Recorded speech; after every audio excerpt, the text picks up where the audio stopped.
Assalamualaikum warahmatullahi wabarakatuh. Kami dari kelompok 3 kelas 12 IPA 1 akan mempresentasikan materi tentang mewaris. Perkenalkan, nama saya Indra Sari, nomor absen 3. Perkenalkan, nama saya Adrian Darsak, nomor absen 4. Perkenalkan, nama saya Andi Kurniawan, nomor absen 6. Perkenalkan, nama saya Dea Supardewi, nomor absen 12. Perkenalkan, nama saya Seni Darabendana, nomor absen 21. Perkenalkan, nama saya Muhammad Abdullah Malik, absen 28. Mawaris secara bahasa berasal dari kata warisa atau almiras yang berarti berpindahnya sesuatu, yakni harta yang berupa materi dari seseorang yang disebut pewaris kepada orang lain yang disebut ahli waris. Ilmu yang membahas tentang mawaris disebut ilmu mawaris atau ilmu faraid, yaitu ilmu yang mengetahui orang yang berhak menerima warisan atau harta pusaka, orang yang tidak berhak menerima warisan, kadar yang diterima oleh setiap ahli waris, dan cara pembagiannya. Berdasarkan uraian tersebut, dapat dipahami bahwa melalui ilmu faraid dapat diketahui siapa saja yang berhak dan tidak berhak menerima harta waris, dan berapa besaran harta warisan yang diterima oleh orang yang berhak menerima. Beberapa sahabat Nabi Muhammad SAW yang ahli dalam ilmu mawaris adalah Zaid bin Sabit, Ali bin Abi Thalib, dan Abdullah bin Mas'ud.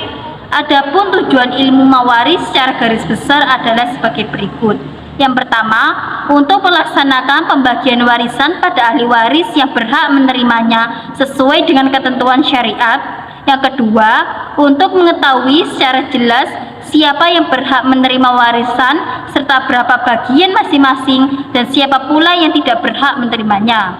Yang ketiga, untuk menentukan pembagian warisan secara adil dan benar sehingga tidak terjadi perselisihan di antara ahli waris. Hukum mempelajari ilmu mawaris bagi umat Islam adalah fardu kifayah. Maksudnya, apabila di suatu tempat tertentu sudah ada yang mempelajari ilmu mawaris, maka kewajiban tersebut sudah terpenuhi. Akan tetapi, apabila tidak ada seorang pun yang mempelajarinya, maka semua orang yang ada di daerah atau tempat tersebut berdosa. Adapun salah satu dalil yang menjadi dasar pembagian warisan dalam Islam adalah sebagai berikut. Allah Ta'ala berfirman, A'udzu billahi minasyaitonir rajim. Lirrijali nasibum mimma tarakal walidani wal aqrabuna wal linnisa'i nasibum mimma tarakal walidani wal aqrabuna mimma qalla minhu aw kathur nasiban mafruḍa. Artinya, bagi orang laki-laki ada hak bagian dari harta peninggalan ibu bapak dan kerabatnya, dan bagi orang wanita ada hak bagian pula dari harta peninggalan ibu dan kerabatnya, baik sedikit atau banyak menurut bagian yang telah ditetapkan. Quran Surat An-Nisa ayat 7. Adapun hikmah adanya ilmu mawaris bagi umat Islam adalah sebagai berikut. Pertama, menghilangkan hukum waris jahiliyah, karena pada zaman jahiliyah kaum perempuan dan anak-anak tidak mendapat bagian, maka dengan turunnya surat An-Nisa ayat 7 terhapuslah adat jahiliyah tersebut. Yang kedua, memberikan keseimbangan antara hak individu pewaris dan hak waris. Yang ketiga, menghindari timbulnya persengketaan dalam keluarga yang disebabkan oleh masalah pembagian warisan. Keempat, akan terwujudnya keadilan yang demokratis dalam keluarga karena banyak sedikitnya bagian masing-masing ahli waris disesuaikan dengan tanggung jawabnya dalam menanggung nafkah. 5. Mewujudkan kemaslahatan masyarakat. Dengan menerapkan hukum waris, maka masyarakat akan menjadi tenang. 6. Perwujudan ketaatan kepada perintah Allah Ta'ala sehingga terhitung ibadah. Ketujuh, menjaga keharmonisan hubungan antar kerabat sehingga tidak terjadi monopoli dan perpecahan antar keluarga. Kedelapan, menyelamatkan harta pewaris agar tidak menjadi rebutan orang-orang yang tidak berhak menerimanya. Mendapat warisan. Beberapa faktor yang menjadi penyebab seseorang berhak mendapat warisan adalah sebagai berikut. A. Karena hubungan kekeluargaan, nasabakiyah wal qoraboh.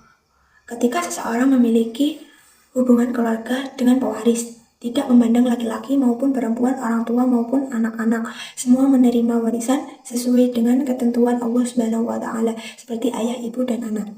B. Karena hubungan pernikahan, sabayah. Pernikahan yang sah menimbulkan adanya saling mewarisi antara suami istri selama pernikahan tersebut tetap utuh. C. Karena hubungan pembebasan budak, wala. Wala adalah hubungan kekeluargaan yang timbul memerdekakan seorang hamba sahaya budak. Hubungan yang timbul ini dapat menyebabkan saling mewarisi warisan. D. Karena hubungan agama atau sesama muslim. Jika orang Islam meninggal dunia dan tidak mempunyai ahli waris, warisannya diserahkan ke Bahrul Mal, kas umat Islam, untuk kepentingan kaum muslimah. A. Tidak mendapat warisan. Adapun beberapa faktor sebagai berikut. A. Murtad. Murtad adalah keluar dari Islam. Orang yang murtad sama saja telah berbeda agama.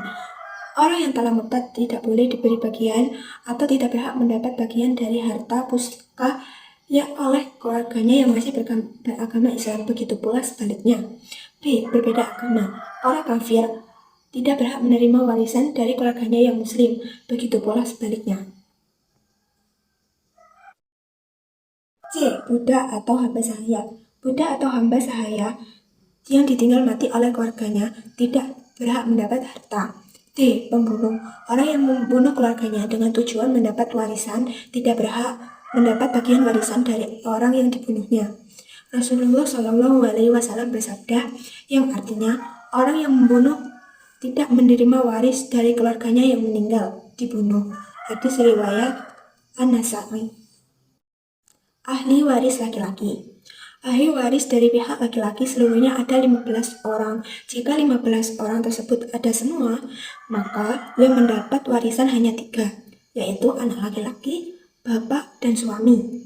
Adapun 15 orang tersebut adalah sebagai berikut. A. Anak laki-laki. B. Cucu dari anak laki-laki, dan seterusnya. C. Bapak. D. Kakek dari bapak, dan seterusnya. E. Saudara laki-laki sekandung. F. Saudara laki-laki sebapak. G. Saudara laki-laki seibu. H. Anak laki-laki dari saudara laki-laki sekandung. I. Anak dari saudara laki-laki sebapak. C. Paman yang sekandung dengan bapak. K. Paman yang sebapak dengan bapak. L. Anak laki-laki yang sekandung. Anak laki-laki paman yang sekandung. M. Anak laki-laki paman yang sebapak dengan bapak. N. Suami.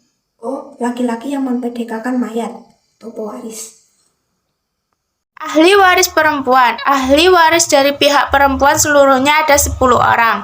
Jika ke-10 orang tersebut ada semua, maka yang mendapat warisan hanya 5 orang, yaitu istri, anak perempuan dari anak laki-laki yang disebut cucu, ibu, dan saudara perempuan sekandung. Adapun 10 orang tersebut adalah sebagai berikut.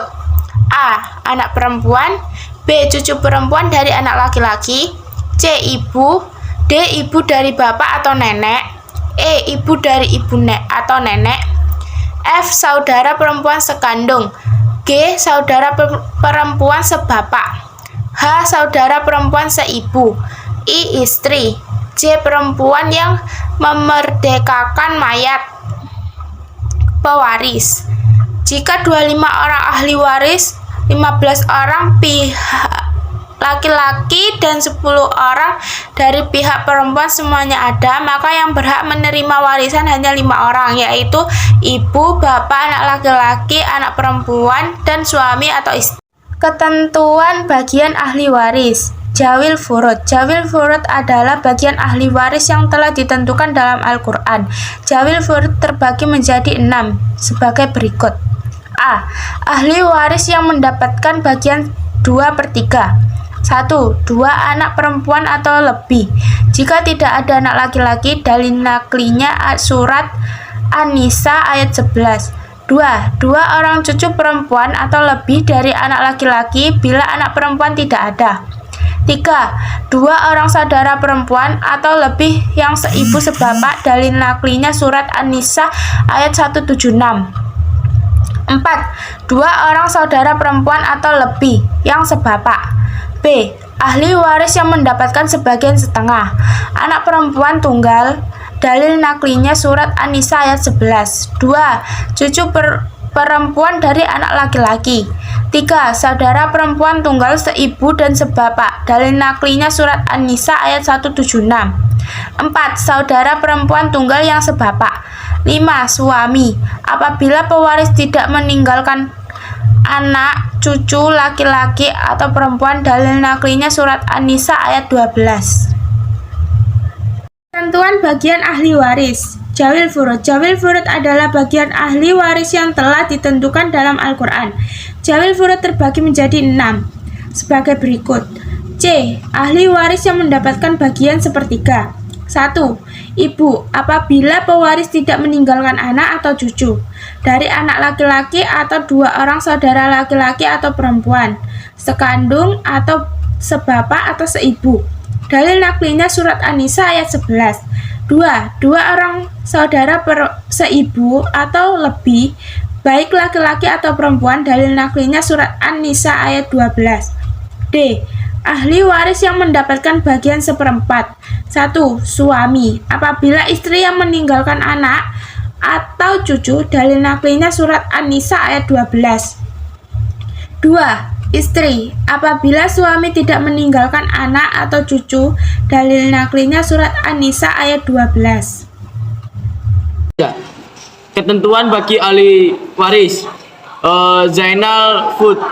Zainal Furud adalah bagian ahli waris yang telah ditentukan dalam Al-Quran. Zawil Furud terbagi menjadi 6 sebagai berikut. Ahli waris yang mendapatkan bagian 1/6. Yang pertama, 1. Bapak atau kakek apabila ada anak atau cucu, dalil naklilnya surat An-Nisa ayat 12. Yang kedua, ibu apabila ada anak atau cucu, ada 2 orang saudara. 3. Nenek apabila tidak ada ibu. 4. Seorang saudara ibu laki-laki atau perempuan. Yang kelima, cucu perempuan seorang atau lebih apabila ada seorang anak perempuan, tetapi apabila anak perempuannya lebih dari seorang, maka cucu perempuan tidak mendapatkan apa-apa. Untuk selanjutnya, ahli waris yang mendapatkan bagian 1/8. Istri apabila suami meninggalkan anak atau cucu dari anak laki-laki, dalil naklilnya surat An-Nisa ayat 12. Ketentuan bagian ahli waris. Asabah ahli waris yang bagiannya tidak tentu. Asabah mempunyai 3 kemungkinan telah menerima bagian warisan, yaitu A. Menerima seluruh warisan apabila tidak ada Zainal Furud. B. Menerima sisa warisan setelah diambil Zainal Furud. C. Tidak menerima warisan sama sekali karena habis diambil Zawil Furud. A. Asabah bi nafsihi. Asabah bi nafsihi adalah ahli yang menjadi asabah secara otomatis, bukan karena ditarik Zawil Furud. Asabah bi nafsihi ada 13 orang, yaitu asabah bi nafsihi ada 13 orang, yaitu yang pertama anak laki-laki, yang kedua cucu laki-laki dari anak laki-laki, dan seterusnya ke bawah. Yang ketiga bapak, yang keempat kakek, dan seterusnya ke atas. Yang kelima, saudara laki-laki seibu dan sebapak. Yang keenam, saudara laki-laki sebapak. Yang ketujuh, anak laki-laki dari saudara laki-laki seibu sebapak. Yang kedelapan, anak laki-laki dari saudara laki-laki sebapak. 9, paman yang seibu sebapak dengan bapak. 10, paman yang sebapak dengan bapak. 11, anak laki-laki paman yang seibu dan sebapak dengan bapak. 12, anak laki-laki paman yang sebapak dengan bapak. Terus untuk yang terakhir, yang ke-13, laki-laki yang meredakan pewaris ketika masih menjadi budak. Ketentuan bagian ahli waris. Asabah asli waris yang bagian tidak tersentuh. Asabah mempunyai 3 kemungkinan dalam menerima bagian warisan, yaitu A. Menerima seluruh warisan apabila tidak ada zawil furud. B. Menerima sisa warisan setelah diambil zawil huruf. C. Tidak menerima warisan sama sekali karena habis diambil jawi huruf. B. Asabah biharihi. Asabah biharihi adalah ahli waris yang menjadi asabah sebab ditarik oleh ahli waris tertentu dari asabah BI nasihi. Adapun yang termasuk asabah BI hasihi yaitu 1. Anak perempuan apabila bersama anak laki-laki. 2. Cucu perempuan apabila bersama cucu laki-laki. 3. Saudara perempuan kandung apabila bersama saudara laki-laki kandung. 4. Saudara perempuan seayah apabila bersama saudara laki-laki seayah. C. Asabah ma'al airihi. Asabah ma'al airi adalah ahli waris yang menjadi asabah karena bersama-sama ahli waris lain yang tertentu. Dari zawi warud, adapun yang termasuk asabah ma'ahiri yaitu 1. Saudara perempuan kandung apabila bersama orang atau lebih anak perempuan atau cucu perempuan dari anak laki-laki.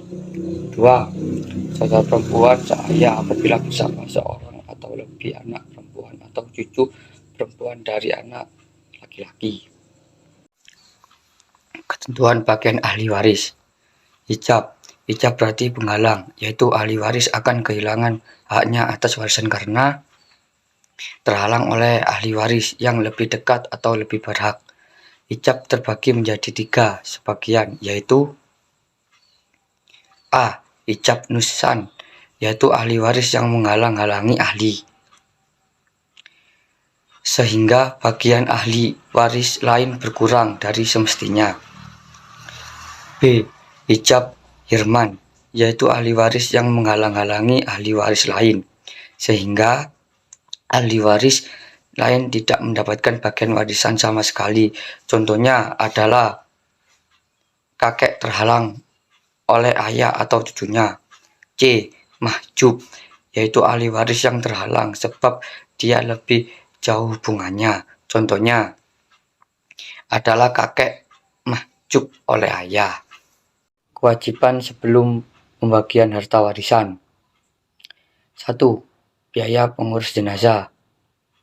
Biaya pengurus jenazah diambil dari harta yang ditinggalkan mayat, seperti membelikan kafan, menyewa ambulan, dan biaya pemakaman. Bahkan juga termasuk biaya perawatan waktu sakit. 2. Utang.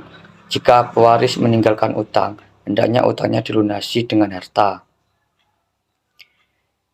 3. Wasiat. Wasiat adalah pesan wasiat sebelum meninggal agar sebagian harta peninggalannya diinfakkan untuk kepentingan agama atau sosial. Wasiat tersebut harus dipenuhi oleh warisannya. 4. Zakat. Apabila warisan sudah mencapai nisab tapi belum dizakati oleh pewaris, maka warisan tersebut harus dikeluarkan zakatnya terlebih dahulu sebelum dibagikan kepada ahli waris. Tentang mawaris. Aturan mengenai warisan di Indonesia dijelaskan dan diatur di dalam undang-undang, yaitu Undang-Undang Nomor 7 Tahun 1989 tentang peradilan agama. Undang-undang tersebut memuat tentang hak orang Islam mengenai perkara warisan dan peranan peralihan agama dalam penetapan warisan. Berdasarkan Undang-Undang Nomor 7 Tahun 1989 Bab 3 Pasal 49 ditegaskan bahwa peradilan agama berwenang untuk memeriksa, memutuskan, dan menyelesaikan perkara orang Islam di bidang perkawinan, kewarisan, wasiat, wakaf, dan sedekah berdasarkan hukum Islam. Bidang kewarisan ialah hal-hal yang diatur dalam atau berdasarkan undang-undang mengenal kewarisan yang berlaku.